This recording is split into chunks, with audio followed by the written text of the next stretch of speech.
equals or generals, or the highest level of revelation is shared with ease.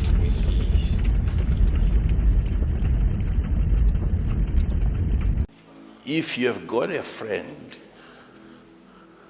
who is not of the household of the kind of faith that you carry, even if you are married to that person, people around you always find ways of getting your burdens restored. What Jesus labored for, what Jesus removed from your shoulders, you will have people that are well trained, I don't know by who. They have their own way of making sure that burdens are restored.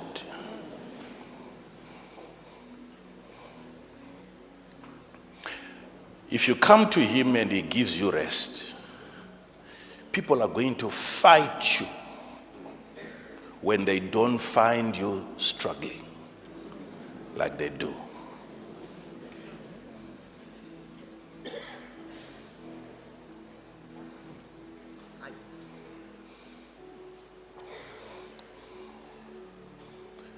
When I minister to you, I don't minister to you from labor.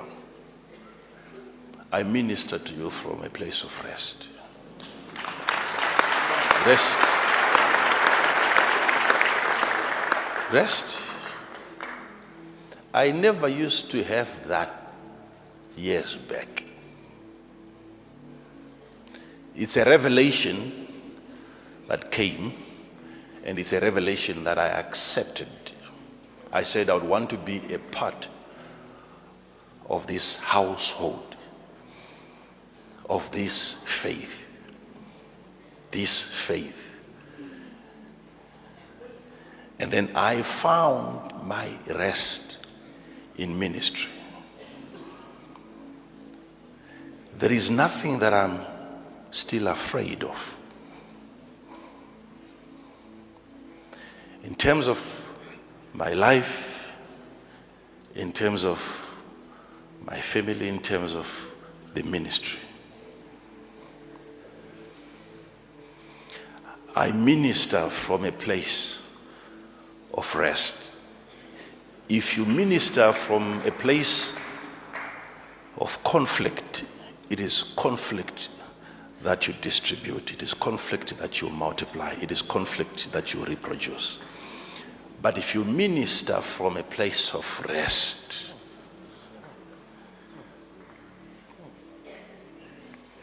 what you distribute is what? Rest.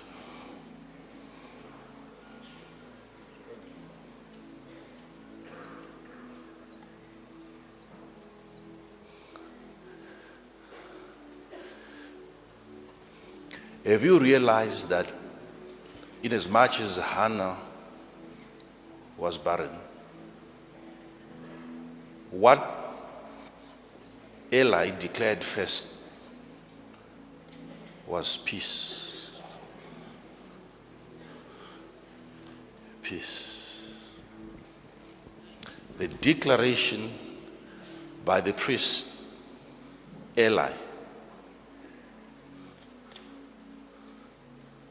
was about peace. 1 Samuel 1:17. Then he went on to say, whatever you're asking God for, let it be granted. Then Eli answered and said, "Go in peace." Go in peace. And the God of Israel, go in peace. And the God of Israel, grant thee thy petition that thou hast asked of him. Do you think she was asking God for peace? No. She was asking God for a baby. She was barren. She was barren. So what the priest is actually dealing with here is the circumstances around barrenness, what is fueling her condition.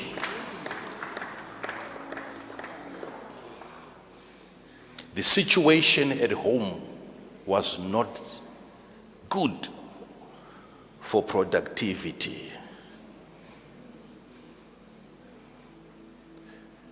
Penina was making it hard.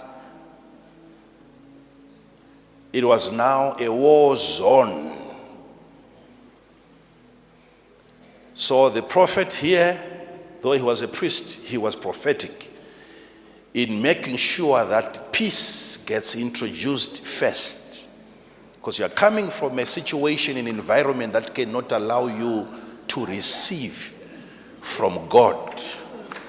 You are praying from a place of violence.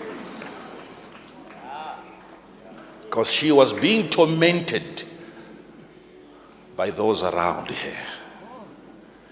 So the prophet, though he was a priest, the prophet declared peace first. And after that he says, based on the peace that I've declared over you, now in that circumstance, the God of Israel grant thee thy petition. In that situation of peace, the God of Israel, if you are in that situation, that environment of peace, what the God of Israel does is he grants you petitions. Pray from a place of peace. That is why we are addressing that situation. My brother over there started it, and then also she followed suit, and they are all making a reference to the same service. They all got delivered by the same message. The reason why most of you people go through stress and depression, there is nothing wrong in going through it. There is everything wrong in staying there. You always have to recover from it. You should have asked me, what sort of a question is this? How have you been treating life? Or how has life been treating you? I know it sounds so simple, yet it's so complicated. Because one may wonder, how do you treat life? How do you treat life? Am I even in that position to treat life? Am I the one to treat life, or I'm here to be treated by life? What you need to understand is that you are not the life. You are alive, but you are not the life.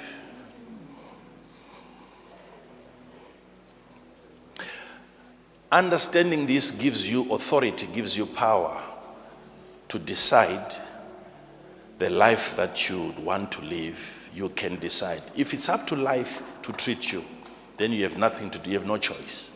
It's up to life to decide how you live. But I'm saying, it is up to you. You can decide how life gets treated by you, because you are not it. Yes, you are not it. That is why eternal life is a gift that whosoever believes in him should not perish, but have. So he came to give us eternal life. So if life is given, you are not it. It's given to you.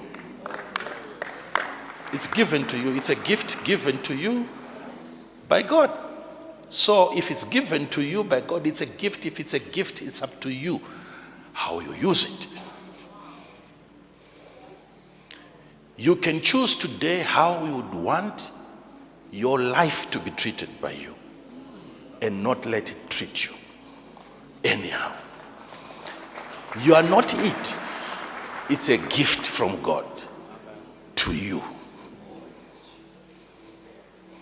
Are you following me? Are you following me? Are you following me? Are you following me? Yes. Now, the reason why sometimes we find ourselves in danger It is because we are in situations where we are not in control. We are being controlled by external forces. But if the life that I have is mine,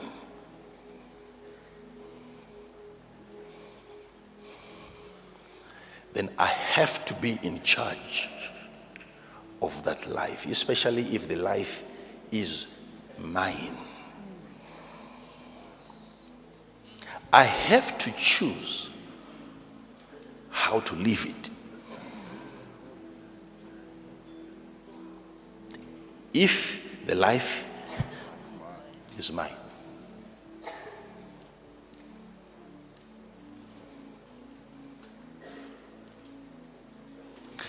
There is no power, no force, no demon, no devil, no human being that have the capacity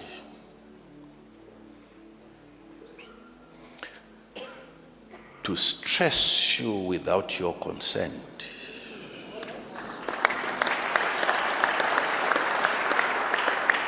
No matter what they do, no matter what they say, you still have to agree with them.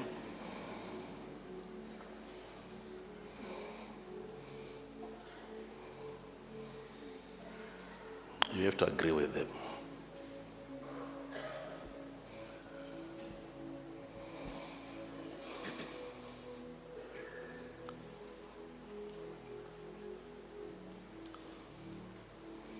If you've got no school fees for your child, and your child is at home, and that stresses you, the reason why you're stressed is not because your child is not going to school. The reason why you're stressed is because other people's children are going. That's the truth. If it was on holiday, you wouldn't mind. You wouldn't.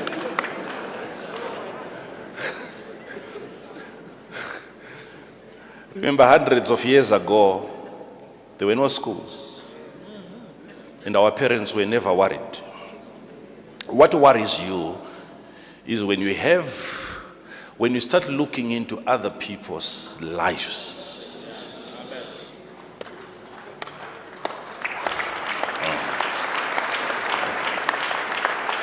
Yeah. Sometimes you don't have a problem until you start looking at other people. So your definition of life is borrowed. It's coming from other people, what you see, what you look at.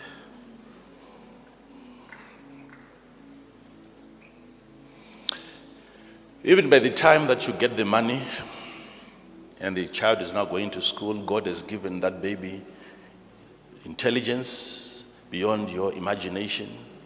You think the child is at your level. No, you're different. It's easy for him to cope up. Very soon he's going to be ahead of the rest of his peers. But it's not going to be easy for you to recover mentally. It's easy for him to recover, but it's not going to be easy for you to recover from the stress, from the depression that you developed whilst you were so stranded looking for money.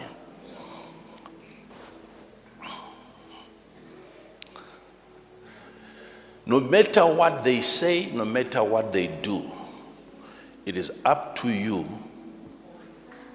to decide, should I be angry? Should I not?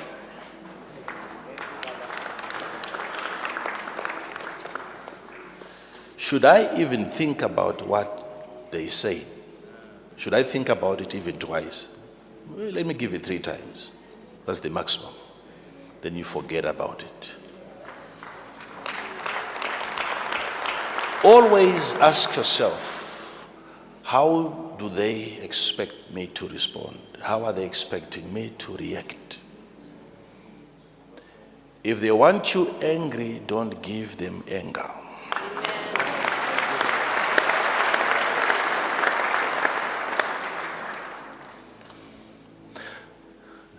Don't keep giving them what they want. They will come back for more.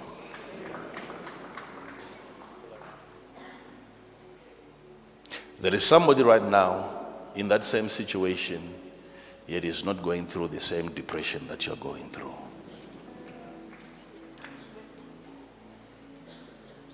It means somehow they were made for it. They braced for it. They exercised themselves against that situation. And when it happened, they were ready for it. Are you following me? Yes. Mm-hmm. So next time something happens and the enemy is trying to steal your joy, your peace, your happiness, and your rest, take a moment and consider what I'm teaching you now. Take a moment. Be prophetic, try to get into the mind of the devil. Find out, how is he expect me to react to this? How is he expecting me to respond to this situation? Then I choose to do the opposite. You know what the devil is trying to do every day? Is to buy you out of the peace of God. Your confidence in God is what the devil is after. Every single day, your confidence in God. All of these people that are saying, we are depressed. During that depression, you will have to be asking yourself questions as, where is God in this? Where is his power? Where is his ability? That is what Gideon went on to ask this guy that appeared to him, who seemed to be an angel of the Lord. He said, if God is with us, where are his signs and miracles? That's exactly what the devil wants you to ask. So that you question, you doubt God's ability to deliver you, God's love, God's power, God's integrity, God's faithful. He's going to come to you and question you, where is your God?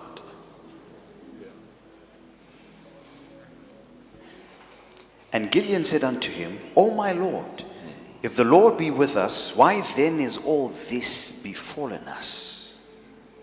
So what is Gideon saying? What is he saying? What do you think Gideon is saying? You are not there. Yes. Yes. And the angel here has to be very, very smart. Because if the angel allows this doctrine to get established, it means even the angel himself does not exist. You, as the angel of the Lord, you do not exist. You allow this person to believe that God doesn't exist, God is not part of this, then even you, as an angel, you don't what? Exist. This story is hidden in the book of Job.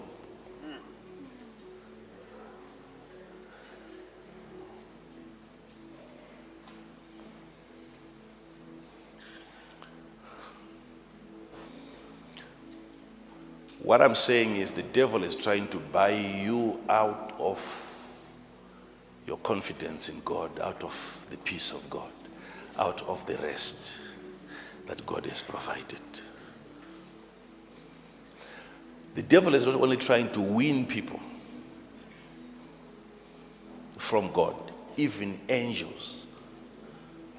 A third of the heavenly hosts got convinced by the devil that God was not as good as he claims.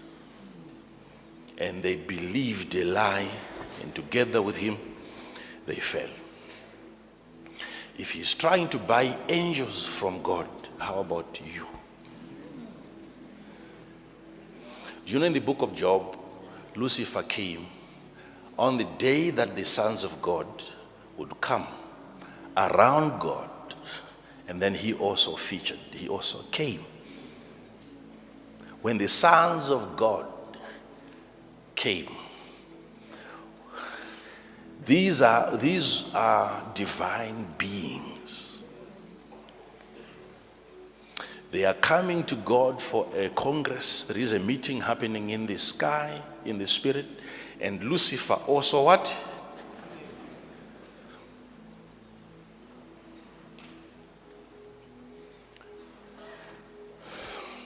And God said, this is how it was written. Have you observed, have you seen my servant, Job? That's how it was written. But actually it was a question. The question was constructed this way. You have seen my servant. Not have you. You have been observing. I've been watching you, watching him. You have targeted my servant. You are up to no good. So it is not like God is sending Lucifer to go against Job. The devil had already targeted Job. And God saw it. Now God is asking him, you have seen my servant, right? But he fears me. Imagine then what then Lucifer said. Does he fear you for nothing? You have surrounded him, you have blessed him, you have given him money, you have given him good children, you have given him wealth. Doth Job fear God for naught? Yeah. Hast not thou made an hedge about him, and about his house, and about all that he hath on every side? Thou hast blessed the work. As on every side, two sides. Every side. It means he had what? Tried. He had checked every side. Every side. You realize that Job was tightly secured. And after that failure, now God is asking him, you have been trying, right? You have been looking at my servant, you have been targeting my servant. Now he's saying, does he fear you for nothing? So he's afraid of you because of the security that you have given him. He fears you because of the money, the riches that you have given him. That's why he honors you and he respects you. There is cunningness in what the devil is saying. There is cunningness. The devil is not even talking to God. The devil is talking to the sons of God. He's talking to God in the presence of the sons of God, and he wants the sons of God to hear that God is not loved. It is the money that he gives people that people love. It is the security that he gives people that people love.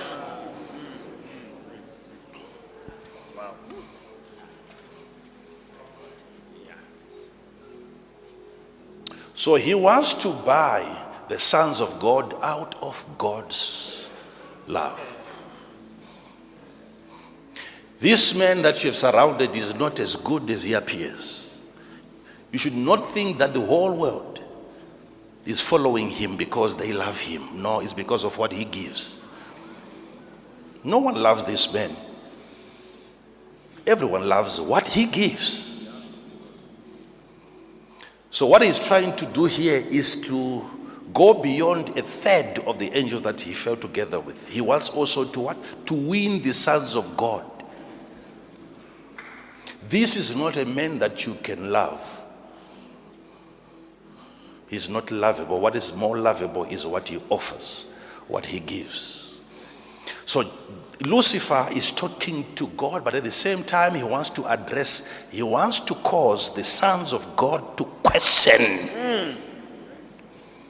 to not love God, because everyone around God is not loving him because he's God.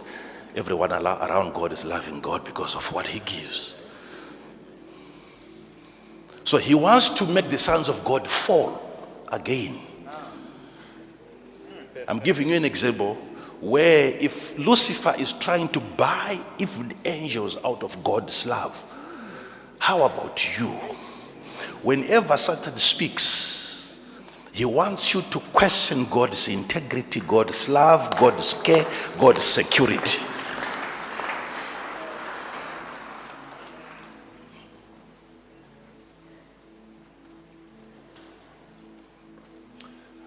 So why did God then allow Lucifer to go and afflict Job?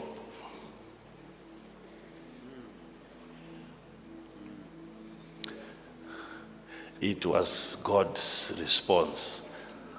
Yes, God wanted the sons of God to see that even if everything is taken away from the man, it is me that he loves.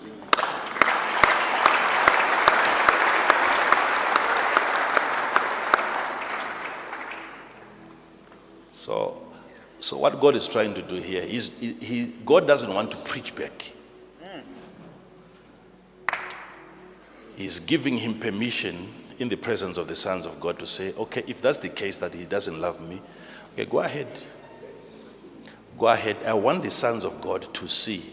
Because remember, the sons of God are not omniscient. That's why a third of them got deceived. They are not as smart as you think. They are very smart, but not that smart. Angels also can be deceived. Because they were almost believing what Lucifer was saying. That I'm loved because of what I give. So then God said, okay, go. I want these sons of God to see. Go and take away everything. I'm just saying this so that you understand that sometimes God may allow some of these things to happen to you because of beings around him that are not omniscient. He wants certain beings around him to learn from your circumstances, not necessarily you. Not you.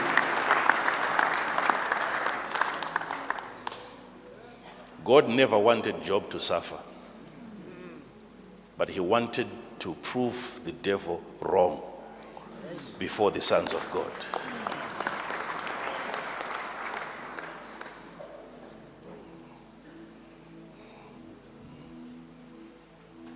Don't be bought out of God's peace.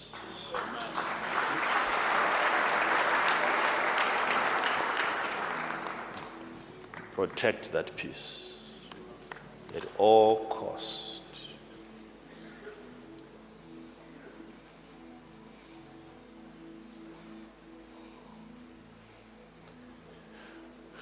When people find you enjoying your peace during a storm, they will wake you up. Can't you see that we are perishing? They will wake you up. Instead of coming and joining you and sleeping next to you, no, they will wake you up.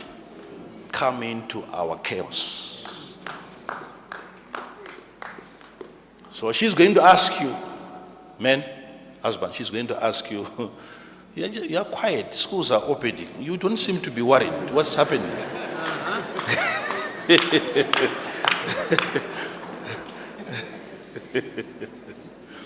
She's going to ask you. It's an invitation into the storm.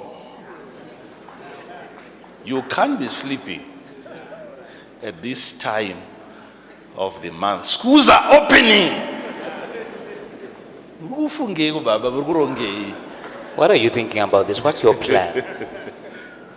It's an invitation, right?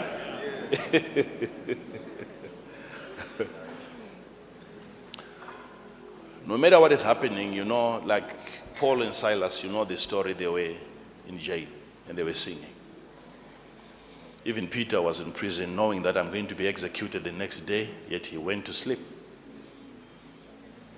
He went to sleep knowing tomorrow I'm dying. He went to sleep.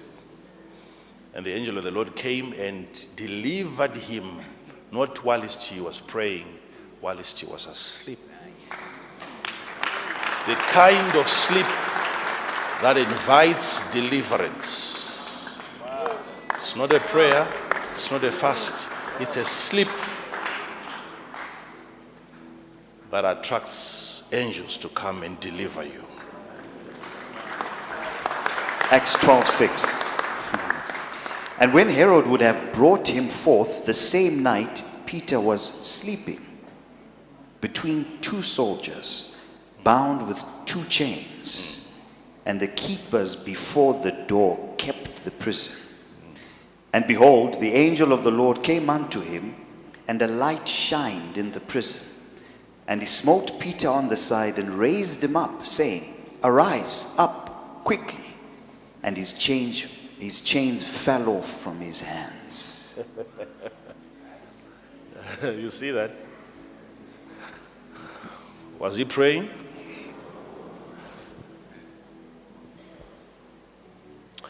It's not that prayer is not important. He's actually sleeping because he had prayed. It's the peace that you find after prayer.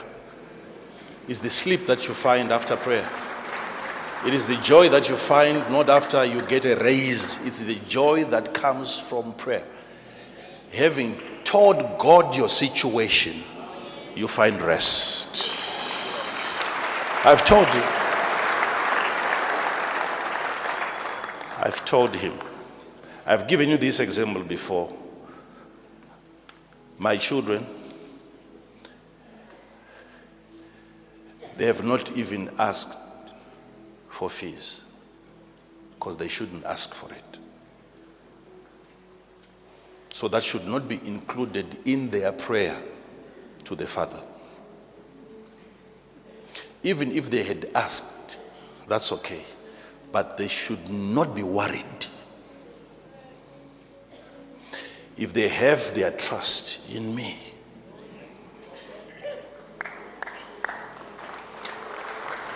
If school fees is needed, they have to come and say, school fees is needed. And from there, he has to go and play. It's up to me to be worried about that because I'm the father. I have to take care of my child. Once I see them worried, it's a message to me that they have no confidence in me. They know that I don't have the capacity to take care of their needs. What is God thinking after you have prayed and he sees you worried and concerned? It's a message that you're preaching to your Father. You are telling him, I'm not sure, but you are able to deliver me. Relax. Take it easy.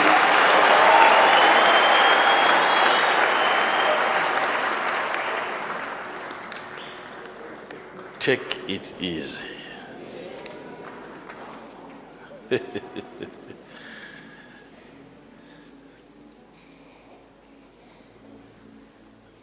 Take it easy.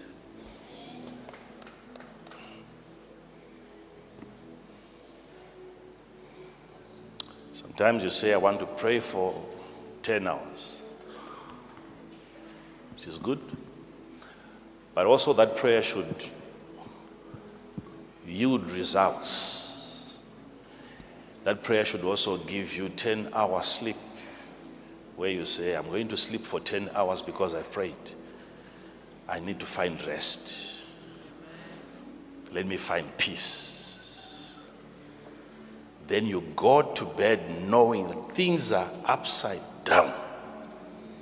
And you tell yourself, peace, be still. Be still. Be still.